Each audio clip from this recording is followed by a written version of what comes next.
నమస్కారం, welcome to Suman TV. నేను గీతాంజలి. జనవరి 11వ తారీఖున శని త్రయోదశి విశిష్టత గురించి ఎప్పుడు మనం మాట్లాడుతూ ఉంటామండి. ఆ రోజున అంటే శనివారం త్రయోదశి రావడం, శని త్రయోదశి.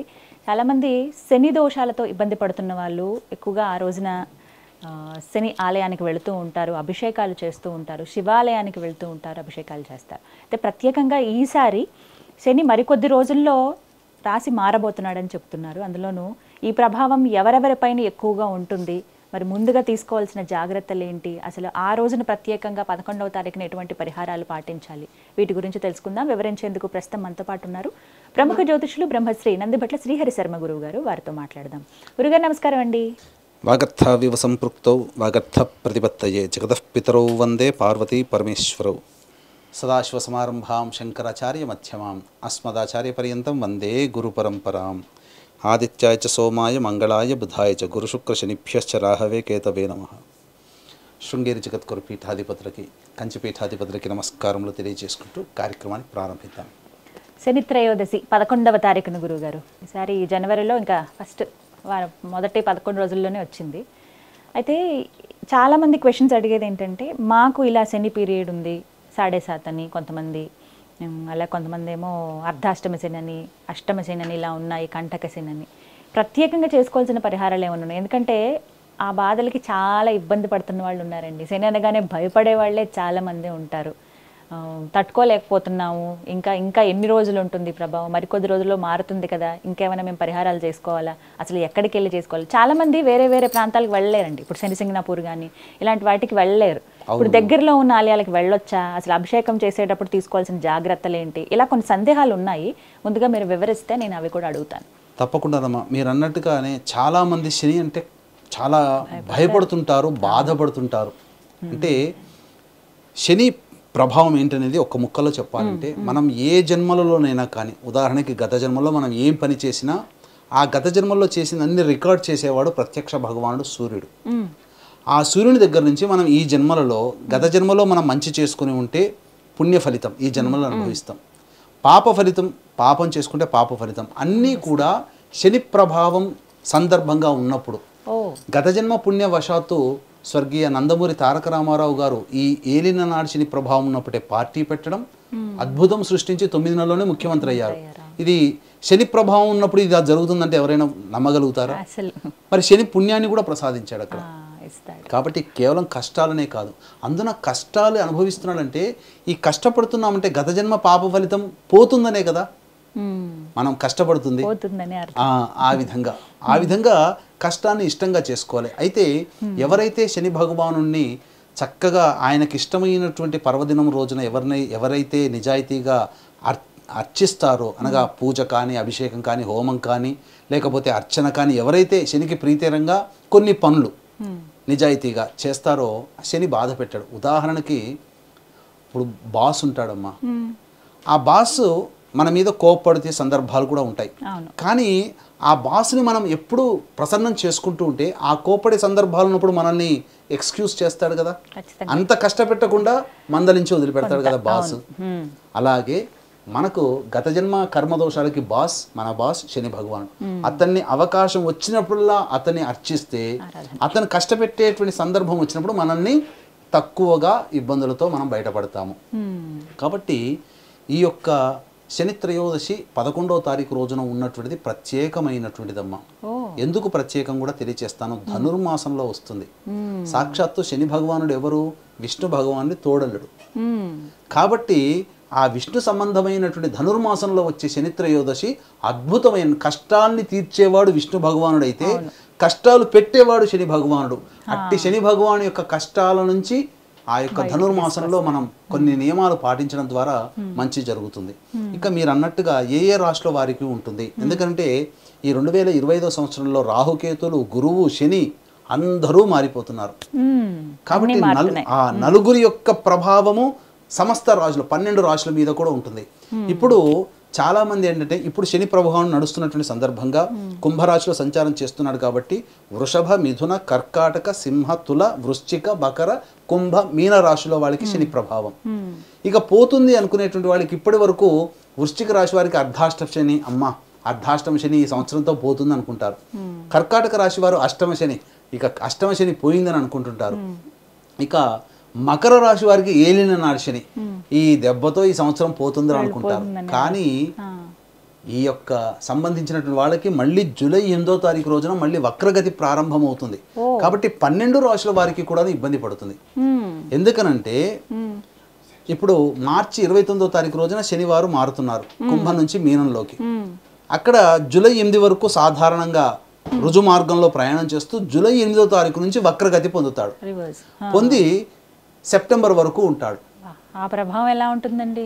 జూలై నుంచి సెప్టెంబర్ వరకు, ఆగస్టు సెప్టెంబర్ జూలై 8 3 నెలల ప్రభావము మళ్ళీ కుంభరాశిలో ఫలితాలనే ఇస్తాడు. వృశ్చిక రాశి వారికి పోయింది ఇబ్బందులు అని అనుకునేడానికి లేదు. మళ్ళీ ఆ 3 నెలలు అర్ధాష్టమ శని ప్రభావం అక్టోబర్ వరకు 4 నెలలమ్మా. కాబట్టి కర్కాటక రాశి వారికి అష్టమ శని మళ్ళీ జూలై 8 నుంచి 4 నెలలు ఉన్నట్టే. మళ్ళీ మకర రాశి వారికి ఏలిన నాడు శని, వృషభ రాశి వారికి కంటక శని దోషము అనేటువంటిది మళ్ళీ కలుగుతుంది ఆ 4 నెలలు. మళ్ళీ అక్టోబర్ తర్వాత మళ్ళీ వక్రగతి నుంచి మళ్ళీ మార్పు చెందుతాడు, రుజు మార్గంలోకి వస్తాడు. కాబట్టి ఇదంతా కూడా 12 రాశుల వారికి కూడాను శని ప్రభావము ఉండి తీరుతుంది. కాబట్టి ఈ ఒక్క రాశికి పోతుంది అనేది లేదమ్మా. కొత్తగా వచ్చేటువంటి రాశులు ఏంటి? మేషరాశికి ఏలినాడు శని ప్రభావం స్టార్ట్ అవుతుంది. మిథున రాశి వారికి కంటక శని ప్రభావం తోడవుతుంది. సింహరాశి వారికి అష్టమ శని దోష ప్రభావం ఉంటుంది. కర్కాటక రాశి వారికి యోగ శని ప్రభావము, కన్యా రాశి వారికి దాంపత్య శని ప్రభావము, అలాగే ధనుస్సు రాశి వారికి అర్ధాష్టమ శని కొత్తగా వస్తుంది. కొత్తగా చేరే రాశులు ఏంటి? మేషము, మిథునము, సింహము, ధనుస్సు. ఈ కొత్తగా శని ప్రభావానికి గురవుతాయి. మళ్ళీ ఈ యొక్క వక్రగతి ప్రభావం చేత జూలై 8వ తారీఖు నుంచి అక్టోబర్ వరకు కూడా మళ్ళీ కుంభరాశి యొక్క ఫలితాన్ని ఇస్తాడు. కుంభరాశిలో గత 2.5 సంవత్సరాలు ఉన్నాడు.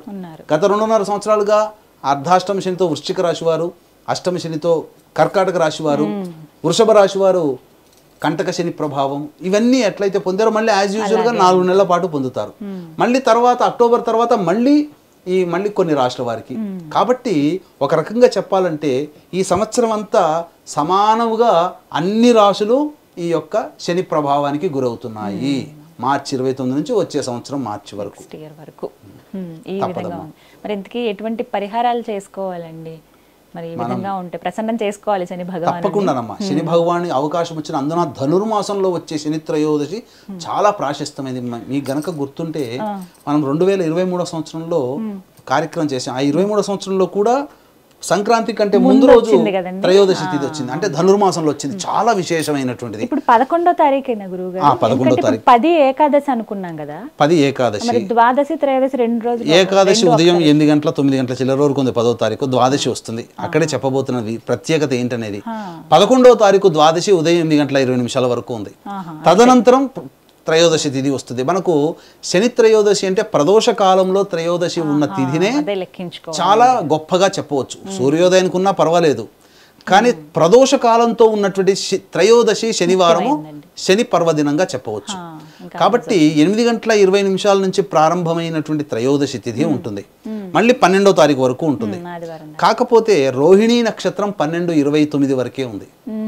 రోహిణీ నక్షత్రంలో చంద్రుడు ఉంటాడు. అంటే వృషభ రాశిలో చంద్రుడు ఉంటాడు. దానికి కేంద్ర స్థానము కుంభరాశిలో శని భగవానుడు ఉంటాడు.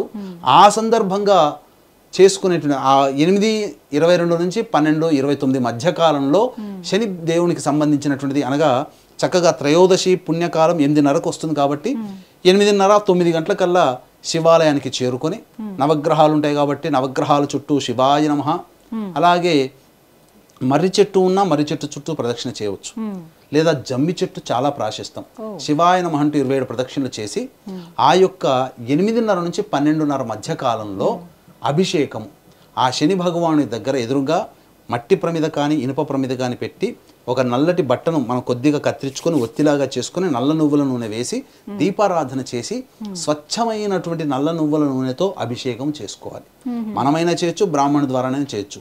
మనం చేసుకునేటట్టయితే ఓం శనైశ్చరాయ నమః, శనైశ్వరాయ అనుకోదు, శనైశ్చరాయ నమః, లేదా మనము శివాయ నమః అనుకుంటూ కూడా ఆ ఈశ్వరునికి శనైశ్వరుడికి అభిషేకం జరిపించి 8 నువ్వుల లడ్డూలు నైవేద్యంగా పెట్టాలి. ఆ తదనంతరం 1:15 నుంచి 2:15 మధ్యకాలంలో శనిహోర ఉంటుంది. ఆ శనిహోరలో శని ఎవరి శరీరంలో ఉంటాడంటే పెద్దవాళ్ళు, ముసలివారు, వృద్ధులు, శారీరక మానసిక వికలాంగులకి సహాయం చేస్తే శని చాలా సంతోషిస్తాడు. పారిశుద్ధ్య కార్మికులు వాళ్ళలో కూడా ఉంటాడు. కాబట్టి ఈ యొక్క అనాథలకి కానీ ఆశ్రమంలో కానీ వృద్ధాశ్రమంలో కానీ మానసిక శారీరక వికలాంగులు ఉన్నటువంటి వాళ్ళ దగ్గరికి వెళ్ళి వాళ్ళకి తినే పదార్థాలు, పండ్లు, ఇతర పదార్థాలు పంచవచ్చు. పారిశుద్ధ్య కార్మికులకి వాళ్ళకి వంట సామాగ్రి కొనిచ్చినా పర్వాలేదు, లేదా కనీసము శక్తి లేని వాళ్ళు 10 రూపాయలు ఇచ్చి ఛాయ్ తాగమనిచ్చినా చాలు. ఆ యొక్క 1:15 నుంచి 2:15 మధ్యకాలంలో చేయాలి. తదనంతరం ప్రదోషకాల సమయం వస్తుంది కదమ్మా. ఈ ప్రదోషకాల సమయంలో కూడా ఉదయం పూట నవగ్రహాల్లో శనైశ్వరుడికి చేశారు. సాయంకాలం 5:27 ఎంతో ఆ విధంగా సూర్యాస్తమయం అవుతుంది. అప్పుడు దానికంటే ముందు 45 నిమిషాలు అనగా 4:30కి చేరుకొని శివాలయంలో, దేవాలయం కాకుండా బాహ్య దేవాలయం అనేటువంటిది ఉంటుంది. ఆ బాహ్య శివాలయంలో ఆ ఈశ్వరుడికి నువ్వుల నూనెతో అభిషేకం జరిపించితే చాలా విశేషం. ఆ విధంగా అభిషేకం జరిపించినట్లయితే శని దోషం చాలా మటుకు తొలగిపోతుంది. అట్లాగే వీక్షించేటువంటి ప్రేక్షకులు కూడా ఈ యొక్క శని త్రయోదశి సందర్భంగా జనవరి 11వ తారీఖు రోజున శ్రీశైల క్షేత్రంలో 12 రాశులు ప్రభావితమైతే చెప్పుకున్నాం కాబట్టి 12 రాశుల వారికి శని దోషం నివారణ హోమాలు, గత జన్మ కర్మదోష నివారణ హోమాలు, వివాహము, దాంపత్యానికి సంబంధించి 18 రకాల హోమాది కార్యక్రమాలు పర్ హెడ్ 1500 రూపాయలకి చేయించడం జరుగుతుంది. అవకాశం ఉన్న వాళ్ళు కార్యక్రమ తదనంతరం కాంటాక్ట్ చేసి మీ గోత్రనామాలు నమోదు చేసుకోవచ్చు. ఇక ఆ యొక్క ఈశ్వరునికి అభిషేకం జరిపించిన తరువాత చక్కగా అర్చన చేయాలి. నీలి రంగు పుష్పాలు కానీ, చామంతి పుష్పాలు కానీ, లేదా శంకు పుష్పాలు కానీ, లేదా జమ్మి పూలు దొరికితే మంచిది, లేదా జమ్మి పత్రాలతో ఆ ఈశ్వరునికి అర్చన చేసినట్లయితే చాలా శుభ సమయం అమ్మ. అలాగే ప్రదోష కాలం అనేటువంటిది చాలా విశేషం. మధ్యాహ్నం 3 గంటలకి మన శ్రీశైలంలో మధ్యాహ్నం 3 గంటలకి చేస్తున్నాం కాబట్టి ప్రదోష కాలంలో మీరు కూడా ఆ యొక్క కార్యక్రమంలో శ్రీశైల క్షేత్రంలో జరిగే దాంట్లో కూడా నమోదు చేసుకున్నా, అలాగే ఈ సంబంధించినటువంటి ప్రదోష కాలంలో అర్చన చేసిన ఈశ్వరుడికి చాలా ప్రీతికరమమ్మ. తర్వాత ఆ ఈశ్వరుని దర్శనం చేసుకొని మనకు తూర్పు వైపున ఆరుద్ర నక్షత్రం కనబడుతుంది. మనం కనుక చూస్తే 3 చుక్కలు ఒకే రేఖ మీద ఉంటాయి. అదే ఆరుద్ర. అంటే ఆ 3 ఆరుద్ర కాదు. ఆరుద్రం అంటే నటరాజ స్వరూపముగా ఉంటుంది. అదంతా నక్షత్రాల మాలిక. ఆ యొక్క నమస్కారం చేసుకొని భోజనం చేసుకున్నట్లయితే ధనుర్మాసంలో వచ్చినటువంటి అలభ్య పుణ్యతిథి ఈ యొక్క శని త్రయోదశి. కాబట్టి ఆ రోజునంతా కూడా చేసినటువంటి పని వల్ల శని భగవాను యొక్క అనుగ్రహం కలిగి మార్చిలో మారుతున్నటువంటి రాశులకు ఏవైతే కొత్తగా వస్తున్నాయో వాళ్ళకందరికీ కూడాను శుభం చేకూరుతుందని చెప్పడంలో ఏమాత్రం సందేహం లేదు. చివరిగా ఒక సందేహం గురువుగారు, శనీశ్వర ఆలయానికి వెళ్ళినప్పుడు తిరిగి ఇంటికి వచ్చి స్నానం చేయాలండి? మనకు సాధారణంగా స్నానం చేయమని ఎక్కడా చెప్పబడలేదు. చాలా మంది చేస్తారు అక్కడ, ఆ విధంగా చేస్తుంటారు. అంటే అదొక శని దోషంగా పట్టుకున్న మనం చేస్తుంది పూజా కార్యక్రమం. స్నానానికి ప్రత్యేకంగా ఏమి చెప్పబడలేదమ్మా. దాని గురించి కాళ్ళు కడుక్కోవచ్చు అంతే తప్ప స్నానం చేయమని ఎక్కడా చెప్పబడలేదు. కాకపోతే సచేల స్నానం అనేటువంటిది కొన్ని పుణ్యక్షేత్రాల్లో చేస్తారు. ఆ విధంగా సచేల స్నానము చేసి ఆ యొక్క శనైశ్వరుడిని అభిషేకం చేసుకుంటారు, ముందు చేసుకుంటారు. ఎందుకంటే పవిత్రత కలుగుతుంది కాబట్టి అలా ఆ విధంగా చేయాలి. అలాగే ఖచ్చితంగా ఆ రోజు నల్ల వస్త్రాలే ధరించాలా అండి? ఈ యొక్క సంబంధించింది కూడా చాలా అపప్రద వస్తుందమ్మా. నల్ల వస్త్రాలు ధరించకూడదు అని చెప్పి చాలా మంది చెప్తున్నారు. అసలు శని భగవాన్ యొక్క స్వరూపమే నలుపు కదమ్మా. నల్ల వస్త్రాలు ఖచ్చితంగా ధరించి చేస్తే చాలా మంచిది. ఇప్పటికీ కూడా శనిశంగనాపూర్లో నల్ల వస్త్రాలు ఇస్తారు. అభిషేకం చేసుకోవడం పోయినప్పుడు ఆడవాళ్ళకైతే ఆడవాళ్ళకి సంబంధించిన వస్త్రములు, మగవాళ్ళకి పంచలు ఇవన్నీ కూడా ఇచ్చి ఆ విధంగా లోపలికి పంపిస్తారు. అభిషేకం చూడవచ్చు, చేయవచ్చు. ఆ విధంగా నల్ల వస్త్రాలు ధరించి వెళ్ళొచ్చు, తప్పేమీ లేదు. అంటే శివాలయానికి వెళ్ళినప్పుడు కూడా అలా వేసుకోవచ్చా అనేది? వేసుకోవచ్చమ్మా, తప్పేమీ లేదు. నల్ల వస్త్రం అనేటువంటిది మనము ఎటువంటి అహంకారము లేదు, అలాగే మనకు ఈ శరీరం మీద మనకు వాంఛ కోరికలు లేవని తెలపడం కోసం నల్ల వస్త్రం ధరించడం. అది చాలా చక్కగా వివరించారు గురుగారు. ధన్యవాదాలండి. సర్వం శ్రీ ఉమామహేశ్వర పరబ్రహ్మార్పణమస్తు.